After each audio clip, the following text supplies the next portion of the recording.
Have you ever cut someone out of your life and instead of feeling that loneliness everyone talks about, you just felt this incredible sense of peace? Well, today we're going to get right into that feeling. We're going to explore the real art of protection and the huge, critical difference between building isolating walls and crafting healthy boundaries that can actually save your sanity. That feeling of relief? It's not a flaw, it's a clue, and we're about to figure out exactly what it's telling us.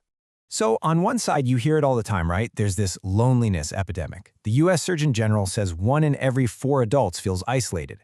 But then, there's your actual experience. You finally cut contact, your phone stops buzzing, and instead of feeling lonely, you feel relief.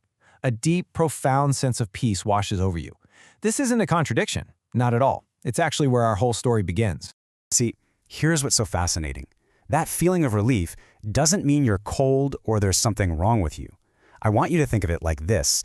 It's your nervous system handing you a data report, a clear, undeniable printout that says, hey, that connection we just ended, it was an energy drain. It was taking more than it was giving. It was a net loss, plain and simple.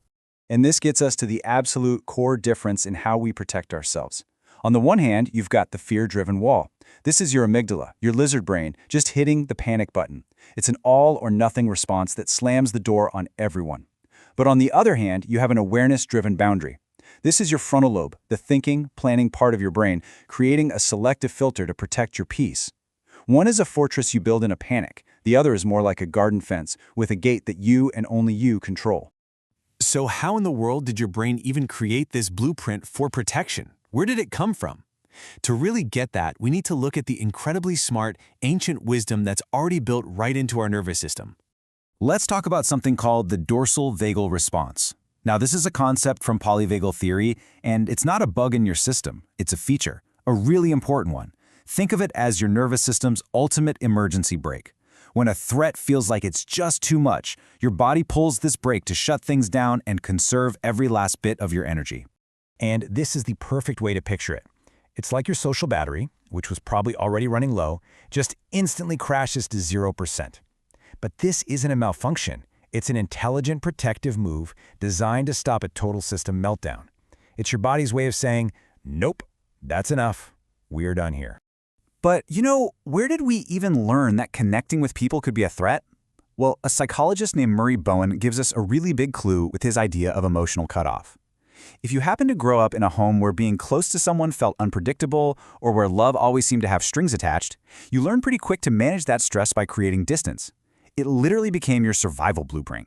And you know what? Hard science actually backs this up. A study in Nature Neuroscience found that experiencing emotional stress early in life literally rewires your brain. It ramps up the activity in your threat detection regions. So your brain didn't become paranoid. It just got highly specialized. It became incredibly good at one thing, sensing a threat long before it hits. Okay, so this is where that distinction between a wall and a boundary becomes so important. Because while the impulse to protect yourself is 100% valid, the method, total isolation, well, that comes with some serious hidden costs.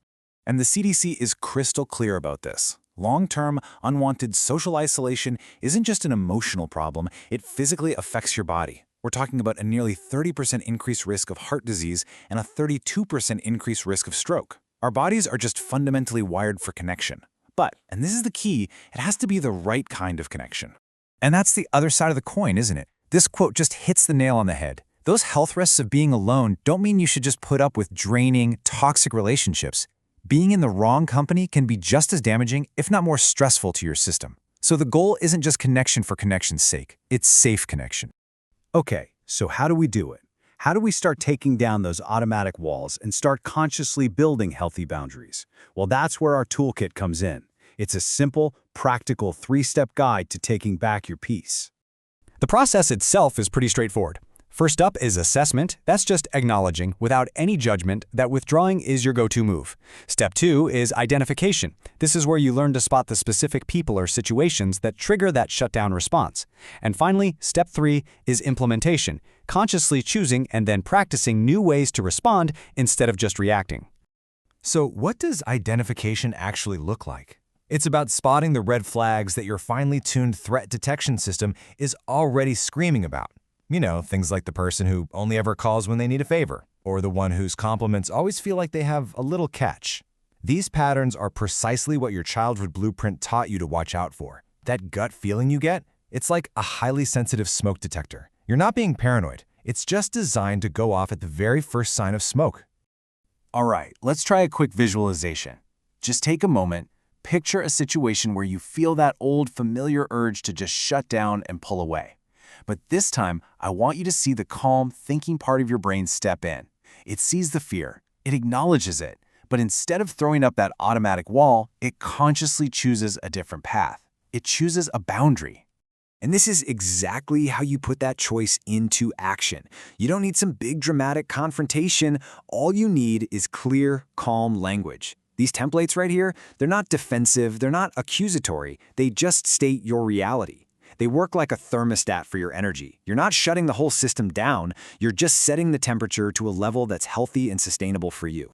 And that leads us to a really great metaphor. A boundary isn't a 20-foot concrete wall. It's a garden fence. It's there to protect all the delicate things you're trying to grow inside yourself. But here's the crucial part. It has a gate, and you control who comes through it.